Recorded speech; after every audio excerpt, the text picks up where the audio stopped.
محمد وعلى آل سيدنا مولانا محمد بلغ العلا بكماله كشف الدجى بجماله حسنت جميع خصاله صلوا عليه وآله সকলে বলি আলহামদুলিল্লাহ জোরে সরে বলি আলহামদুলিল্লাহ লাইন শাকারতুম লা আজিদান্নাকুম ওয়া লাইন কাফারতুম ইন্না আযাবি লাশাদীদ। বান্দা যখন কোনো বিষয়ে নেয়ামত প্রাপ্ত হইল বা কোনো খুশির সংবাদ পাইল, যে জিনিসটা পাইলে মানুষ খুশি হয়, এটাই নেয়ামত। হ্যাঁ, তখন আমরা দুনিয়ার সম্পদ পাইলেও খুশি হই, ঠিক না? একটা বিষয়ে নাম করতে পারলেও খুশি হই, কিন্তু আসল খুশি, আসল নেয়ামত হলো পরকালের শান্তি। দুনিয়ার শান্তি, দুনিয়ার বুকবিলার, দুনিয়ার বাহাদুরি চোখের পলক, এক সেকেন্ডও লাগে না, শেষ হয়ে যায়। হ্যাঁ, কিন্তু মূল নিয়ামত হইল পরকালের শান্তি। তো পরকালের শান্তি কিন্তু দুনিয়া থেকে নিয়ে যাইতে হবে, পরকালে গিয়া কোনো কিছু পাওয়া যাবে না। এখান থেকে নিয়ে যাইবেন, নিয়ে গেলে যা করে যাবেন এটা আবার এখান থেকে সাপ্লাই হইতে থাকবে। গুনার কাম করে গেল সাপ্লাই হইতে থাকবে কেমত পর্যন্ত, ভালো কাজ করে গেল কেমত পর্যন্ত সাপ্লাই হইতে থাকবে। কোথায়? আপনার ঠিকানা। ঠিকানা কোথায়? কবর, পরকাল। এই জন্য কোনো বিষয়ে যদি নিয়ামতকে পাওয়ার জন্য সে শুকরিয়া আদায় করে। শুকরিয়া কি? কত শুকরিয়া আমরা করবো। নবীজি বলছেন, উম্মত কোনো বিষয়ে যদি তুমি শুকরিয়া আদায় করো নিয়ামতের, তাহলে কীভাবে করবা? এত নিয়ামত তোমরা খাইতেছ, এগুলো কি সম্ভব? কতগুলা কাঁঠাল জীবনে খাইছি, কত আম আমি জীবনে খাইছি, কত লিচু খাইছি, হ্যাঁ, কত কলা খাইছি, কত ক্ষেতের ধান, কত পোলাও মাংস খাইছি, হিসাব আছে? কত নদীর মাছ, কত পুকুরের মাছ খাইছি, হিসাব আছে? এগুলো তো সম্ভব না শুকরিয়া আদায় করা। আমার নবী বলছেন, তুমি শুধু একবার খালি বলবা আলহামদুলিল্লাহ। আলহামদুলিল্লাহ বললে সমস্ত খাওয়ার, সমস্ত বুক করার নিয়ামতের শুকরিয়া আদায় হয়ে যাবে। কন্যা সুবহানাল্লাহ। হ্যাঁ, এই জন্য নিয়ামতের শুকরিয়া আদায় করলে কি হয়? লা আজিদান্নাকুম, আমি তার নিয়ামত বৃদ্ধি করে দিই, বাড়াইয়া দিই। সকলেই বলে আলহামদুলিল্লাহ। যদি কেউ শুকরিয়া আদায় না করে, খুশি না হয়, তাহলে কি? ওয়ালাইন কাফারতুম ইন্না আযাবি লাশাদীদ। যখন সে কুফরি করে, অমান্য করে, বেয়াদবি করে, তখন তার কাছ থেকে নিয়ামতটা ছিনায়া নেয়, খাইরা নেয়, এবং তার জন্য কঠিন শাস্তির ব্যবস্থা করে। আল্লাহ পারে কি না?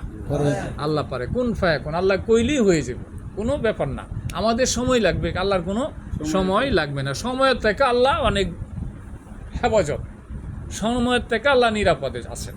সময় যেখানে নাই, এখানে আমার আল্লাহ আছে। কন্যা সুবহানাল্লাহ। সময়ের বাহিরে, স্থান কাল পাত্রের বাহিরে আল্লাহ এমন এক জিনিস। কন্যা সুবহানাল্লাহ। আমাদের সময় আছে, স্থান আছে, কাল আছে, পাত্র। আল্লাহর কোনো সময় নাই, স্থান নাই, কাল নাই, পাত্র নাই, বিবি নাই, বাচ্চা নাই, জন্ম নাই, মৃত্যু নাই। কন্যা সুবহানাল্লাহ। এলার নাম হইলে আল্লাহ।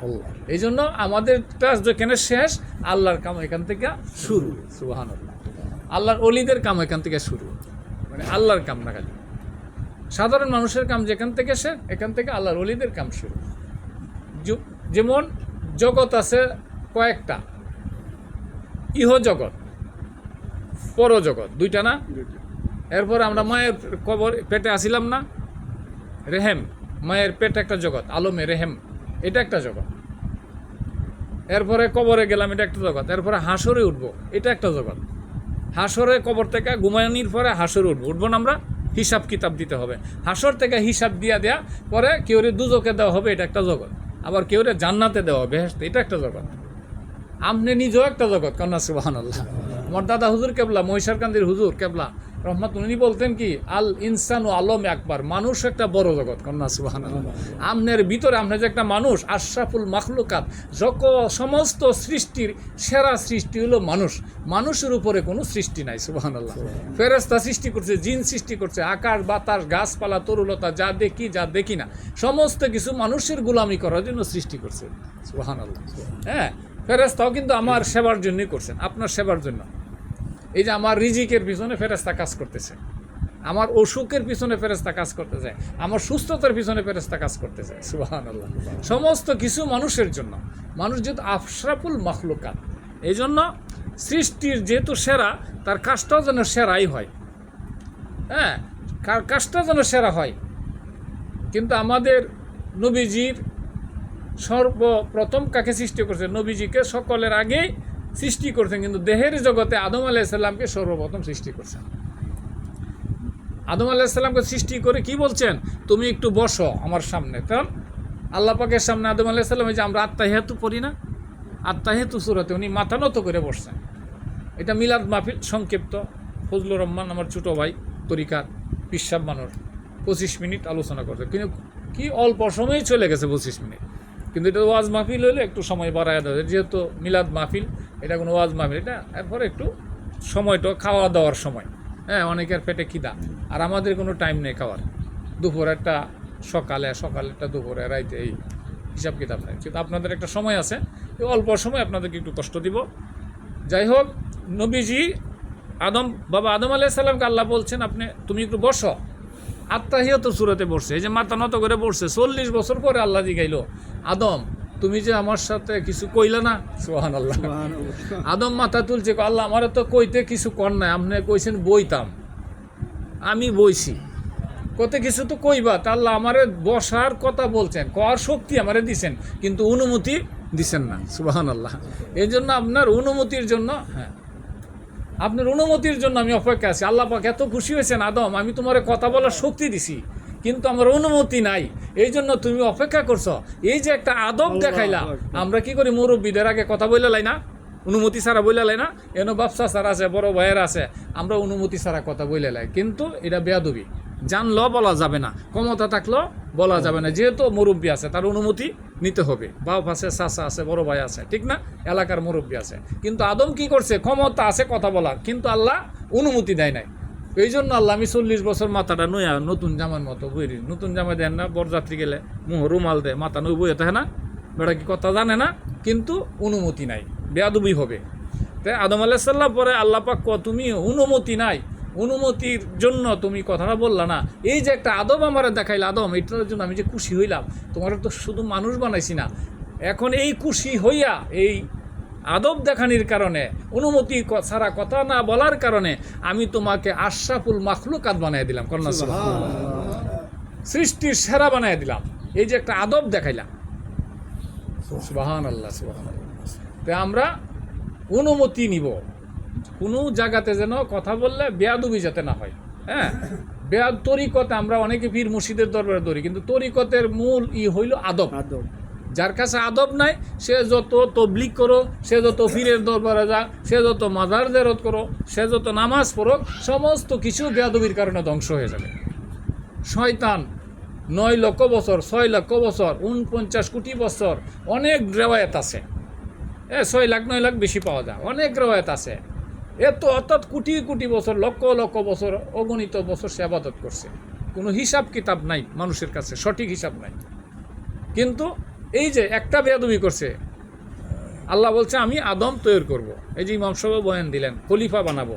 হ্যাঁ, খলিফা বানাবো, কিন্তু সকলেই বলছে কি, কেন বানাবেন, আমরাই তো তোমার গোলামি করতেছি, ইবাদত করতেছি।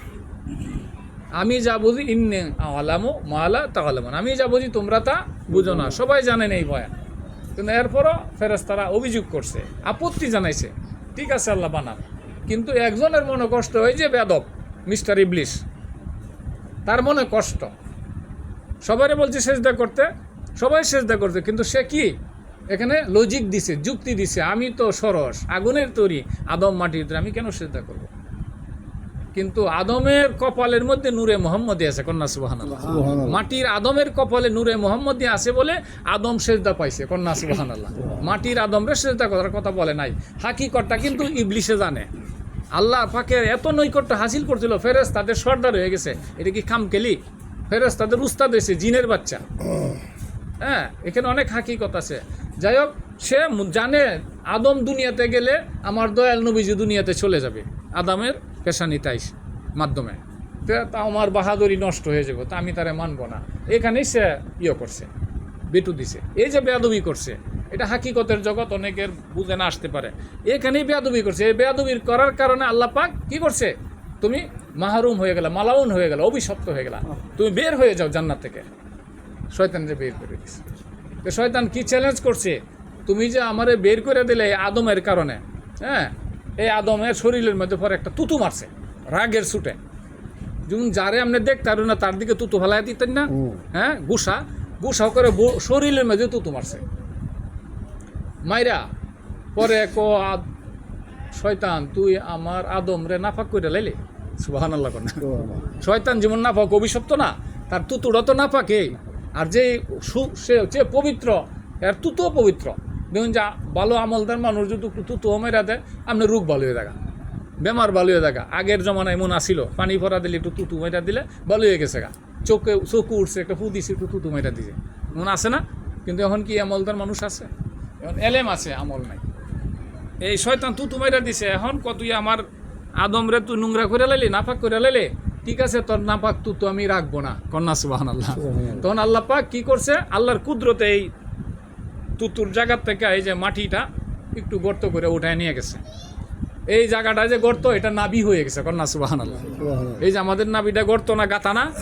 হ্যাঁ সকলের নাভিটা দেবেন গাতা এই জায়গাটার মধ্যে এই সিস্টেমটা করছে যেমন কোনো ভালো মিস্ত্রি একটা কাঠের নষ্ট করে তার ব্রেন ভালো এইটা দেখবেন একটা ডিজাইন বানাই লেছে কন্যা সুবহানাল্লাহ একটা কলিফা এক সাইডে দুটো নেই বেজুইত হয়ে যাবার এটা ফাইর আরেকটা এটা একটা ডিজাইন দেখছেন না মাস কিছুদিন চলছে না একটু ফাড়া এই যে ভালো কারিগর হলে একটু ডিজাইন আল্লাহ পাক একটা ডিজাইন মানে এটার নাম হলো কি নাবি কন্যা সুবহানাল্লাহ এখানে শয়তানে তুতু মারছিল আল্লাহ এই জায়গাটা রাখে নাই পালাইয়া দিছে সব কিছুর মধ্যে হাকিকত আছে আবার এই নাবি বলতে আমরা মায়ের রেহেমের রক্তটা মাসিক রক্তটা খাইছি আমরা খাইছি কি 10 মাস 10 দিন ওই যে মায়ের মাসিক বন্ধ হয়ে গেছে আমরা এটা খাইছি কি দিয়া আবার আমার নাবির সাথে মায়ের নাবির এই ওটা লাগাইছে আমরা কিন্তু মুখে খাইছি না কেন মুখ দিয়ে আমি আল্লাহর জিকির করব মুখ দিয়ে নবীর দুরুদ পড়ব মুখ দিয়ে আল্লাহর কোরআন তালাওয়াত করব মুখ দিয়ে নবীজির হাদিস শরীফ তালাওয়াত করব যেহেতু এটা পবিত্র কন্যা সুবহানাল্লাহ এই জন্য আমাদেরকে নাবি দিয়ে আঁকা হয়েছে স্যালাইন ফিট করে দিয়েছে অনেক যে স্যালাইনের নাল ডাবার ডেলিভারির পরে কাটা লাগে না কাটা লাগে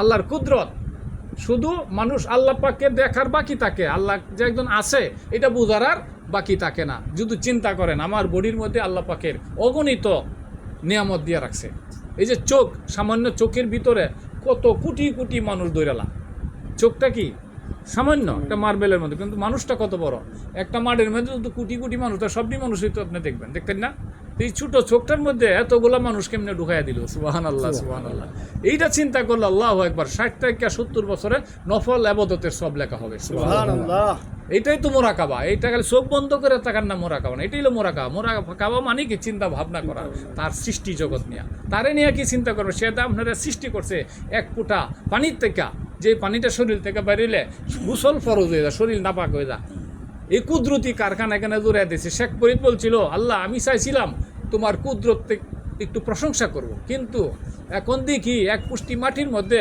তুমি যে কুদরতের ক্যারেশমা জোড়াইয়া দিছ যে কারখানা জোড়াইয়া দিছ এই চিন্তা করতে করতে আমি তোমার কুদরতের সাগর আমি হাবুডুবু খাইতাছি সুবহানাল্লাহ এখন আমারে ডুবাইয়া দাও নাহলে কিনার লওয়াইয়া দাও আমি আর পারতাছি না পরে কইতাছে শেখ ফরিদ আমার প্রশংসা করবে এই পৃথিবীতে সৃষ্টি জগতে এমন কোনো মানুষ নেই আমার দয়াল নবীজি ছাড়া সুবহানাল্লাহ বন্ধুই বন্ধুর প্রশংসা করতে পারে আর কেউ পারে না আচ্ছা তুই যেহেতু অক্ষমতা স্বীকার করছ এই অক্ষমতাটাই আমার প্রশংসা হইল সুবহানাল্লাহ সারেন্ডার হয়ে গেছে কা আল্লাহ পাকের প্রশংসা কেউ করতে পারবে না আমরা শুধু আলহামদুলিল্লাহ বলবো আলহামদুলিল্লাহ বললে প্রশংসা হয়ে যাবে কারণ আল্লাহ পাকের প্রশংসা করবে নবী কারণ নবী ছাড়া আল্লাহর তত্ত্ব কেউ জানে না আমরা শুধু আল্লাহ পাকের প্রশংসা অত আলহামদুলিল্লাহ আল্লাহ আমি খুশি আছি এতেই আল্লাহ পাক সমস্ত নিয়ামতের মূল্য পরিশোধ হয়ে যাবে এরপরে এই প্রোগ্রামটা এটা ঈদে মিলাদুন্নবীর চাঁদ রবিউল আউয়ালের চাঁদ এটা বলো সমস্ত চাঁদের মধ্যে এটা বেশি বরকতময় হ্যাঁ রবি মানে কি বসন্ত আওয়াল মানে কি প্রথম বসন্ত রবিউল আউয়াল যখন আমার দয়াল নবী দুনিয়াতে আসছিলেন তখন বসন্তকাল আসছিল বসন্তকালে কেমন হয় শীতও থাকে না গরমও থাকে না 12টা পর্যন্ত একটু হালকা গরম লাগে শেষ রাইতে 12টা পর আস্তে আস্তে একটা হালকা খেতা অথবা একটা হালকা চাদর না লইলে ঘুম লাগে না ঠিক না ভাই ঠিক ফাল্গুন চৈত্র মাসে একটা হালকা একটাইও থাকে না হ্যাঁ এই বসন্তকাল এই জন্য গরমে বলছিল আল্লাহ তুমি আমার অংশে তোমার নবীকে পাঠাইবা সুবহানাল্লাহ শীতে বলতেছে আমার অংশে পাঠাইবা রাইতে বলতেছে আমার অংশে পাঠাইবা দিনে বলতেছে আমার অংশে পাঠাইবা জগরা চন্দ্রে বলতেছে আমার অংশে পাঠাইবা সূর্য বলতেছে আমার অংশে পাঠাইবা সুবহানাল্লাহ কথা দেখছেন নি কারবারটা এখন আল্লাহ পাক কি সবার মন খুশি করতে পারবো কিনা আল্লাহর ক্ষমতা আছে কিনা আল্লাহু আকবার একজন আল্লাহর ওলিই পারে, আল্লাহর সাথে যার প্রেম আছে, আল্লাহর সাথে যার ভালোবাসা আছে, সেও সব সময় সমাধান দিতে পারে। কিন্তু সমস্যার সমাধানকারী হাকিকতে একটা আল্লাহ। কিন্তু আপনার মধ্যে এই ক্ষমতাটা আছে, আপনি কয়ে দিয়েছেন, আল্লাহ কইরা লাইছে, কন্যা সুবহানাল্লাহ। কিন্তু ফাইলে হাকিকে আল্লাহ। কানেকশন যদি আপনি কারেন্টের তারের লগে জয়েন্ট থাকেন, আপনার শরীরে কিন্তু কারেন্ট হয়ে যাবে না? আপনার যে ধরবে সেও কারেন্ট হয়ে যাবে, কিন্তু মূলত তো আপনি কারেন্ট না, কারেন্টের সাথে জয়েন্ট থাকার কারণে আপনি কারেন্ট হয়ে গেছে। ঠিক আল্লাহ পাকের সাথে কারো যদি ভালোবাসা থাকে, কানেকশন থাকে, এই লোকটা আল্লাহ পাকের পাওয়ার তার চলে আসবে, সুবহানাল্লাহ, তার মধ্যে চলে আসবে।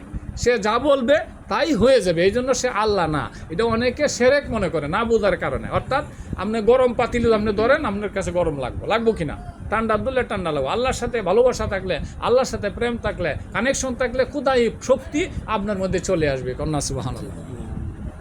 যে গাউসে পাক আব্দুল কাদের জিলানী রহমতুল্লাহ মানুষ জিন্দা করে, এটা কীভাবে করছে? কারণ হাদিস শরীফ আসছে, কোনো মানুষ যখন ফরজ রক্ষা করার পরে নফল মুস্তাহাবটুকুও সারে না, আল্লাহ যেটা হুকুম করে না, এইটা পর্যন্ত আল্লাহরে খুশি করার জন্য করে, তখন সে আল্লাহ পাকের এত নিকটে চলে যায়, আল্লাহ পাকের এত কাছের হয়ে যায়, তখন সে যে জবানে কথা বলে, আমি আল্লাহর জবানে কথা বলে, যে হাতে ধরে আমি আল্লাহর হাতে ধরে, যে চোখে চায় আমি আল্লাহর চোখে চায়, যে পায়ে চলে আমি আল্লাহর পায়ে চলে, কন্যা সুবহানাল্লাহ। কারণ সবই তো আল্লাহরই, আমার বলতে কিছু আছে? কিন্তু এটার অনুবাদ হলো, শরীয়তের অনুবাদ হলো, আমি তার হাত হয়ে যায়, আমি তার জবান হয়ে যায়, আমি তার চোখ হয়ে যায়, আমি তার নাক হয়ে যায়, আমি তার কান হয়ে যায়, আমি তার পাও হয়ে যায়, কন্যা সুবহানাল্লাহ। শরীয়তের অর্থ হইল এটা। আর আমরা তরিকতমতির অর্থ তুলি কি, যে জবানে কথা বলবে আল্লাহর জবানে কথা বলবে, সুবহানাল্লাহ। হারসে কাহি হামনা সিনা বাখুদা গুনা সিনা দর হুজুরে আউলিয়া। আশরাফ আলী থানভী সাহেব রহমতুল্লাহ আলাইহি ওনার ফুরুল ঈমান এটা লেখছেন, মুসনদ শরীফেও এটা লেখছেন, যে তুমি যদি আল্লাহর কাছে বসতে চাও, আল্লাহর সান্নিধ্য পাইতে চাও, আল্লাহর সংস্পর্শ পাইতে চাও, আল্লাহর সুঘ্রাণ পাইতে চাও, আল্লাহর কাছ থেকে কোনো বরকত নিতে চাও, আল্লাহরে কোথায় পাইবা? আল্লাহর পাইবেন খুঁজা? আল্লাহর ধরা যায় না, ছোঁয়া যায় না, দেখা যায় না। হ্যাঁ, আল্লাহর ডাইন নাই, বাম নাই, পশ্চিম নাই, পূর্ব নাই, উত্তর দক্ষিণ কিছুই না, আছে? তাহলে যদি তুমি আল্লাহর কাছে বসতে মন চায়, তাহলে আল্লাহর কোনো অলির কাছে বসে যাও, কন্যা সুবহানাল্লাহ। তাহলে তার কাছে বসলে তুমি আল্লাহর সুঘ্রাণ পাইবা, আল্লাহর নিয়ামত, আল্লাহর ফায়েজ, আল্লাহর বরকত তুমি পাইয়া দেবা। মুহূর্তের মধ্যে দুনিয়াটা তোমার কাছে তুচ্ছ মনে হবে, মনে হয় যেন এখনই দুনিয়া ছাইড়া দিই, জঙ্গলে চলে যায়। যদি আল্লাহওয়ালা লোকের সংস্পর্শে কেউ বসে, যেমন আতরওয়ালার কাছে যদি আপনি বসেন, আতর কিনন লাগবে না, মাগনা এই গ্রান পাইবেন কিনা? হ্যাঁ, আতর একটু লাগানিও লাগবে না। হ্যাঁ, কলাওয়ালার কাছে এবার কলার ব্যবসা করতে, এবার বাফে কলাওয়ালার কাছে বলে কলার গান এমনি লাগে কিনা, কলা কিনন লাগে না। যদি এই যে দুর্গন্ধ জাতীয় মুসিমেতরের কাছে বসেন, তাহলে তার শরীর থেকে একটা দুর্গন্ধ আসবে কিনা? না আসলো, কিন্তু মনের মধ্যে একটা লাগবে, অতৃপ্তি, এই লোকটা ময়লা পরিষ্কার করেছে, ঠিক না? ঠিক যেমন জিনিসটা আপনার দরকার, এমন একজন মানুষের কাছে যাইতে হবে। মাছ কিনতে হলে বাজারে যাইতে হবে, মাছ ধরতে হলে পানিতে যাইতে হবে, ঠিক না? হ্যাঁ, তো এমন প্রত্যেকটা জিনিসের একটা সংস্পর্শ আছে, সঙ্গ আছে। তো ঠিক আল্লাহকে যদি খুশি করতে চান, আল্লাহকে যদি রাজি করতে চান, আল্লাহকে পাইতে চান, তাহলে একা একা পাওয়া যাবে না। আল্লাহকে যারা পাইছে, আল্লাহকে যারা রাজি করছে, আল্লাহকে যারা খুশি করছে, তার কাছে যাইতে হবে, গেলে আপনি পাইয়ে দেবে, সুবহানাল্লাহ। যদি ওষুধ কিনতেছেন, ডাক্তারের কাছে যাইতে হবে। সোনা কিনতে চাইলে বান্যার কাছে যাইতে হবে, ঠিক না বেটি? হ্যাঁ, প্রত্যেকটা জিনিসের এই সিস্টেম আছে। আমরা এক জায়গায় সব জিনিস পাবো না। কাপড় যদি ছিঁড়া যা, কাপড় কিনতে হইলে, সিলাইতে হইলে দর্জির কাছে যাইতে হবে, টেইলারের কাছে যাইতে হবে। এমনভাবে প্রত্যেকটা জিনিসের সিস্টেম আছে। আমি দুনিয়ার সব কিছুই বুঝি, কিন্তু পরকালে যে চিরজীবনে আমি শান্তিতে থাকবো, এই জিনিসটা আমরা বুঝতে রাজি না, কারণ এটা বুঝতে কষ্ট হয়। যাই হোক, আল্লাহর অলিরা সমস্ত ক্ষমতার অধিকারী কিসের মাধ্যমে? আল্লাহর দানে, আল্লাহর দানে। হ্যাঁ, ঈদে মিলাদুন্নবীর চাঁদ সঠিক, কিন্তু ঈদে মিলাদুন্নবীর প্রোগ্রাম আরও একটু সামনে রয়ে গেছে। আর আমরা নবীজির প্রশংসা সারা জীবনেই আমরা করি। উম্মতের কাজও নবীর প্রশংসা করা। নবীর প্রশংসা ছাড়া আল্লাহ খুশি হয় না, কারণ আল্লাহ নিজে নবীর প্রশংসা করে, সাল্লু আলাইহি ও সাল্লিমু তাসলিমা। হ্যাঁ, আল্লাহ পাক সর্ব অবস্থায় নবীজির উপরে দুরূদ পড়িতে থাকিবে, মানে চলতেই থাকবে। নবীজি আল্লাহকে জিজ্ঞাসা করলেন, আল্লাহ, আপনি বলছেন দুনিয়া নাকি একদিন কেমত হয়ে যাব। হ্যাঁ কেমত হয়ে যাবে, এত সুন্দর দুনিয়া কেমত হয়ে যাবে। হ্যাঁ কেমত হয়ে যাবে। তাহলে কেমত কখন হবে, কেন হবে? যখন আমি আল্লাহ পাকের জিকির সবাই ছেড়ে দিব, আমি আল্লাহ পাকের নাম সবাই ছেড়ে দিব, নামাজ পড়বে না, রোজা রাখবে না, অজু করবে না, গোসল করবে না, হ্যাঁ অপবিত্র নোংরা পথে চলাফেরা করবে, আমি যে পথে বেজার হব, তখনই কিন্তু আমাকে যখন ভুলে যাবে, তখন আমি এই দুনিয়া কেমত করে ফেলব। তখন দয়াল নবীজি দুইটা চক্ষু মুবারকের পানি ছেড়ে দিলেন, ছেড়ে দিয়ে কাঁদতেছেন, হে আমার হাবিব আপনি কেন কাঁদেন? আল্লাহ গো, আপনার আপনার জিকির, আপনার নামাজ, আপনার রোজা এগুলা যদি ছাইরা দেয়, আপনারে যদি ভুলা দা, তাহলে তা আমি নবীর দুরূদ তা আগেই মানুষ ছাইরা দিব। সুবহানাল্লাহ। কোন আপনি আল্লাহ সৃষ্টি করছেন, আপনার জিকির যদি মানুষ ছাইরা দেয়, আপনার নামাজ যদি ছাইরা দেয়, তাহলে আমি নবীর দুরূদ তো আগেই শেষ হয়ে যাব। পরে বলতেছেন না, চন্দ্র থাকবে না, সূর্য থাকবে না, আকাশ থাকবে না, জমিন থাকবে না, বাতাস থাকবে না, কোনো কিছুই থাকবে না, উপর নিচ কিছুই থাকবে না, সমস্ত কিছু ধ্বংস হয়ে যাবে, কিন্তু আমি আল্লাহ তো ধ্বংস হইব না। সুবহানাল্লাহ। আল্লাহ ধ্বংস হইব? আল্লাহ ধ্বংস হইব না। আল্লাহ যে আমি যদি আল্লাহ ধ্বংস না হই, তাহলে এই যে সাল্লু আলাইহি ওয়া সাল্লিমু তাসলিমা আমরা যে আয়াত পড়ি, হ্যাঁ ইন্নাল্লাহু মালাইকাতাহু ইউসাল্লুনা আলান নবী, এই যে আমরা এই দুরূদ শরীফ আমরা এই কোরআনের আয়াতটুকু পড়ি, হ্যাঁ আমি আমার ফেরেশতাদেরকে নিয়ে দুরূদ শরীফ পড়ি আমার নবীর উপরে। কন্যা সুবহানাল্লাহ। তাহলে আমি যেহেতু থাকবো না, আমার কোনো ফেরেশতা থাকবে না, জিবরাইল, মিকাইল, আজরাইল, ইসরাফিল কেউ থাকবে না, শুধু আমি আল্লাহ থাকবো।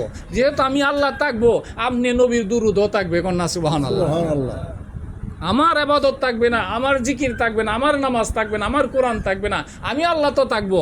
আমি আল্লাহ যেহেতু থাকবো, তাহলে আপনি বন্ধু নবীর দুরূদও থাকবে। সুবহানাল্লাহ। তাহলে আমার আল্লাহ আমার নবীকে কত বেশি ভালোবাসেন, তে নবী আবার উম্মতরে কত বেশি ভালোবাসেন। সুবহানাল্লাহ। হ্যাঁ ফেরেশতারা জিবরাইল বলছিলেন, হুজুর আপনি যদি আরশে আজিমে যাইতে চান, আপনার জন্য আরশে আজিমে রোজা মোবারকের ব্যবস্থা করা হয়েছে, আপনাকে আরশে আজিমে নেওয়া হবে, এখানে না আপনাকে দাফন করা হবে, আপনি কোথায় থাকবেন? পরে গেল জিবরাইল, আমার উম্মতের জায়গা কোথায়? সুবহানাল্লাহ। আমার উম্মত যদি মৃত্যুবরণ করে, তাহলে তারা কোথায় থাকবে? আপনার উম্মত তো জমিনেই থাকবে। হে জিবরাইল, কিভাবে তুমি ভাবলা? আর তোমার আল্লাহ কিভাবে ভাবলো আমি আমার গুনাহগার উম্মতরে তৈয়া আমি উপরে চলে যাব? সুবহানাল্লাহ, সুবহানাল্লাহ। আমি গুনাহগার উম্মতের দরদি, আমার উম্মত এতিম হয়ে যাবে আমি যদি দুনিয়াতে চলে যায়, তা আমি এতিম উম্মতকে বুকের মধ্যে লইয়া, কুলের মধ্যে লইয়া আমি এই মদিনার জমিনে শুয়ে থাকবো। কন্যা সুবহানাল্লাহ। সারাটা পৃথিবীর জমিন আমার কুলের মধ্যে থাকবে। আল্লাহু আকবার। কারণ আমার উম্মতরে তুই যাবো না, যখন ফুলাফানেরে মা বাপে মরে যাওয়ার সময় কি করে, বাবা আমার বুকটা মে যা, হ্যাঁ সুবহানাল্লাহ। সাধারণ একটু মায়া দিছে বাপ মার মনে, সাধারণ। এরপরও হ্যাঁ মরবার সময় ফুলা ভান্ডে ডাকে, ভাই বন্ধু আত্মীয় স্বজনরে ডাকে, মেয়েদেরকে ডাকে, জামাইরা ডাকে, বিদায়টি দেয় না বুকটার মধ্যে ল। তা আমার নবীর মায়া কত, সমস্ত পৃথিবীর মায়া এখনো করলে আমার নবীর মায়ার কোনা হইব না। সুবহানাল্লাহ। তাহলে উম্মতের কত পাগল, উম্মতের জন্য তাইফেকে মাইর খাইছেন, উহুদে মাইর খাইছেন, জন্মভূমি সাইরা মদিনা গেছেন কিনা, শুধু উম্মতের জন্য, আর কিছু না। তাহলে উম্মতের কত দরদি হবে উনি? হাসরের ময়দানে সবাই উম্মতি বলবেন, উনি নাফসি নাফসি বলবেন। কন্যাসু উনি বলবেন উম্মতি, আর সবাই বলবে নাফসি নাফসি। একমাত্র একজন মানুষই আছেন, উনি বলবেন উম্মতি, ইয়া রব্বি হাবলি উম্মতি, আমার উম্মত আমাকে হেবা করে দাও, আমার উম্মত আমাকে দান করে দাও। তাহলে এই পৃথিবীতে একজন মানুষই আছে যাকে ভালোবাসলে কোনো লস নাই, যাকে ভালোবাসলে আল্লাহ পাওয়া যায়, যাকে ভালোবাসলে জান্নাত পাওয়া যায়, যাকে ভালোবাসলে সমস্ত সৃষ্টি জগৎ আপনার গোলামি করবে। সুবহানাল্লাহ। এই পৃথিবীতে একজনই মানুষ আছেন, উনি হইলেন দুজাহানের বাদশাহ আমার দয়াল নবীজি সাল্লাল্লাহু আলাইহি ওয়াসাল্লাম। যাকে স্বপ্নে দেখলে জাহান্নামের আগুন হারাম। মসজিদের ইমাম সাহেবকে স্বপ্নে দেখলে জাহান্নাম হারাম হবে? পীর সাহেবরা স্বপ্নে দেখলে হারাম হবে? বড় একজন দরবেশ, বড় একজন রাষ্ট্রপতির স্বপ্নে দেখেন, এই জন্য কি হারাম হবে? কিন্তু আমার দয়াল নবীজি বুখারী শরীফের হাদিস, কেউ যদি আমাকে স্বপ্নে একবার দেখে, তাহলে জাহান্নামের আগুন তার জন্য হারাম হয়ে যাবে, জাহান্নামের আগুন তার জন্য হারাম হয়ে যাবে। আর একজনের কবর জিয়ারত করলে কি আপনার জন্য সুপারিশ করতে পারবে? সুপারিশ করার ক্ষমতা তার আছে, কিন্তু নবীজি বলছে আমার কবর যদি কেউ জিয়ারত করে, আমার রোজা যদি কেউ জিয়ারত করে, তারে সুপারিশ করে আমি নবীর উপরে ওয়াজিব হয়ে যাবে। সুবহানাল্লাহ। মক্কা গেছেন, মদিনা গেছেন, আরাফা গেছেন, গুনাহ মাফ হয়েছে, হজ করছেন, কিন্তু বাড়িতে আইলে আবার গুনাহ হইব না? গুনাহ হইব না? কিন্তু জান্নাতের তো যাইতে পারবেন না, গুনাহ হইলে তো জান্নাতে যেতে পারবেন না। কিন্তু আমার নবী বলছে মক্কা থেকে যে হজ কইরা গেল গা বাড়ির, মদিনা আইলো না, সে আমি নবীর উপরে জুলুম করে গেল। কেমনে? আপনি গেছেন চিটাগাং ব্যবসা করতে, ব্যবসার কাজে গেছেন, আপনার একটা বোন তাকে এনো শুনছে যে দুলাল আইছিল, হানিফ ভাই আইছিল, আদম আলী আইছিল, হ্যাঁ আয়া গেছে গা চিটাংতে, পরে বইন না কষ্টে কয় কি এ আমার ভাই না, সুবহানাল্লাহ কন না, গুসা কয় কি আমার ভাই না, আমার ভাই হইলে তো আমার ভাই, তাইলো আমার দেখে গেল, এমন হয় কি না? আপনি মক্কা যাইবেন হজ করে, মদিনা যাইবেন না, মক্কা থেকে হজ করে আয় হরবেন, আর হুজুর মৌলভী সাহেবরা ফতোয়া দিতেছে মদিনা যাওয়ার দরকার নাই, মদিনা কিচ্ছু নাই, হ্যাঁ মদিনা হজের কোনো কিচ্ছু নাই, নবী তো মক্কা হজ করছে, ফতোয়া দিতেছে। এই শয়তান বেশে মৌলভী। এই জন্য এমন সময় আসবে জ্বলন্ত আগুনের টুকরা হাতে রাখতে যেমন কষ্ট হবে, তার চেয়ে বেশি কষ্ট ইমান রাখতে। সুবহানাল্লাহ। এমন একটা জমানা আপনারা আলেম বেশে ধোঁকা দিবে শয়তান, শয়তান মৌলভী সাহায্যে আয় করবো আপনার সামনে, এর আরও এলেম বেশি। শয়তান ইঞ্জিল, তৌরিদ, জবুর, কোরআন 4 কিতাবের হাফেজ আছে, তাহলে এর কাছে ফতোয়া কম আছে? মদিনা যাওয়ার দরকার নাই। এই জন্য আমার নবী তো মায়ের চেয়ে, বাবার চেয়ে, স্ত্রীর চেয়ে, সন্তানের চেয়ে আমার নবী আপনাকে বেশি ভালোবাসে, কারণ এখনো কবরে শুয়ে আসে উম্মতের জন্য কাঁদতেছে। সুবহানাল্লাহ। পেটে পাথর বানছে, উম্মতের জন্য বানছে, ওনার খাবারের কোনো অভাব হইল না। যদি চাইতেন স্বর্গের থেকে খাবার আইতো, আমি যদি বুক বিলাস করি আমার এই গুনাগার উম্মত কষ্ট করবে। সুবহানাল্লাহ। আমার যেমন মা বাবা সন্তানের জন্য না খায়, আমি কষ্ট করে সন্তানের জন্য সুখ দুঃখ করার জন্য সন্তানের জন্য রেখা যা, তা আমার উম্মতের জন্য আমি রেখে যেতেছি সম্পদ, আমার উম্মতের জন্য। আমার নবী দুজাহানের বাদশা হওয়ার পরও পেটে পাথর বানছেন, থাকলে বুক করে নাই, বুকে সুখ নাই, ত্যাগেই সুখ, উনি ত্যাগ করছেন আমাদের জন্য। এই নবীজি বলতেছেন কিন্তু কেউ যদি মক্কায় আসলো, হজ করে গেল গা, মদিনা আসলো না, সেজন্য আমি নবীর উপরে জুলুম করে গেল। বইন্দা উন্না কসিটা আংতা গেল গা, আমার দেখে গেল না আমার ভাই না, হ্যাঁ ভাই হইলে আমার দেখা যাইতো, আমার নবী যদি আমার উম্মত হইতো সে আমার দেখা যাইতো, আমার কাছে আসতো, আমার কাছে সালাম পেশ করে যাইতো। সুবহানাল্লাহ। আবার কইছে আমার কবরে যে আসবে, রোজা মোবারকে আসবে, তাহলে তারে সুপারিশ করে আমি নবীর উপরে ওয়াজিব হয়ে যাবে। সুবহানাল্লাহ। তাহলে আরাফার ময়দানে যে যাবে কানবে, কিন্তু তার উপরে আমার ওয়াজিব হবে সুপারিশ করা। এই কথা নবী বলে নাই।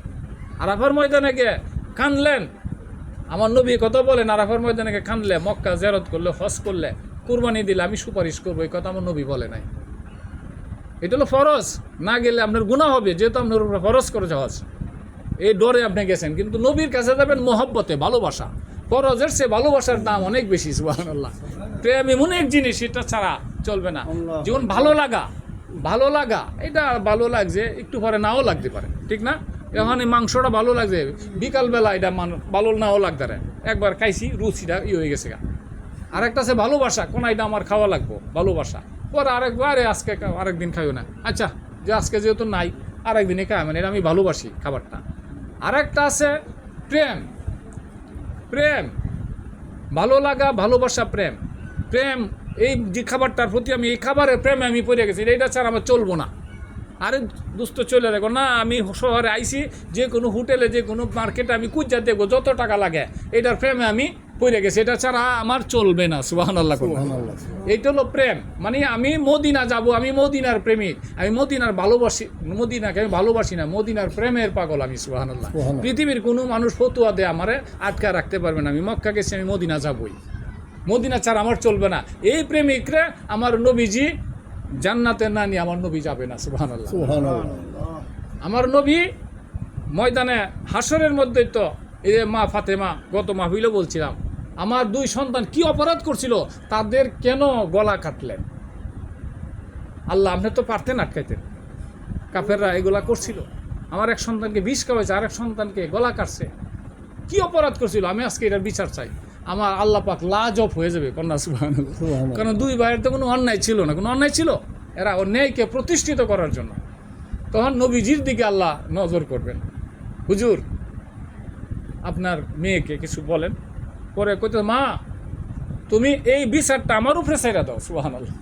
আমার উপরে ছাইরা দাও। আরে ফাতেমা কেমন মেয়ে, জান্নাতের সর্দারিনী হবে, মেয়েদের সর্দারিনী, আমার উপরে ছাইরা দে মা। আচ্ছা আব্বা আপনার উপরে ছাইরা দিলাম, ঠিক আছে তুমি জান্নাতে যাও। তখন আমার সাথে কে যাবে? সুবহানাল্লাহ কোন না। আমার আমরা হইলে তো বাগলাম হইলে আই সব বানা চতুর্দিকে হাসরের ময়দানে আগুনে ধাউ ধাউ করে আমি জান বাঁচাই, ঠিক না? ঈদগার মাঠে ঝগড়া আছে, আমি জান বাঁচাই, পরে দেখা মানে কি হয়েছে, ঠিক না বেটি? হ্যাঁ, ফালায় তুই এরকম। কিন্তু আমার মা ফাতেমা বলে কি আমার সাথে কে যাবে আব্বা? পরে আল্লাহ পাক বলতেছে এই দুই ছেলেকে দিয়ে দাও হাবিব, মা ফাতেমার দুই সন্তান ইমাম হাসান হোসেনকে দিয়ে দেন সাথে, তোমার দুই সন্তানকে নিয়ে যাও। তখন ইমাম হাসান হোসেন কইতেছে আমাদের সাথে কে যাবে? সুবহানাল্লাহ সুবহানাল্লাহ, দেখছেন তারার কত মায়া। এখন এরা যাবে না, কইয়া করেন এই দুই সন্তানের বাবাকে দিয়ে দেন, শেরেকুদ আলীকে দিয়ে দেন সাথে। সুবহানাল্লাহ। তখন হযরত আলীকে সাথে নিবে। এখন আলী বলতেছে তখন আমার সাথে কে যাবে? আমি কি একা যাবো? সুবহানাল্লাহ কোন না। তখন আমার নবী কে ছাড়া তো আমি যাব না। ফাতেমা বলতেছে আমার বাবাকে আমি ছাড়া যাব না। নাতিরা বলতেছে আমার নানাকে রাইখা যাব না। সুবহানাল্লাহ। তখন হাবিব আপনি যান আপনার নাতিদের সাথে, আমাদের পাক পাঞ্জাতন হয়ে গেলেন 5 জন, এখন যান। পরে কইতেছে তা আমার সাথে কে যাবে? কন্যা আমার নবী বলতেছে আল্লাহ আমার সাথে কে যাবে?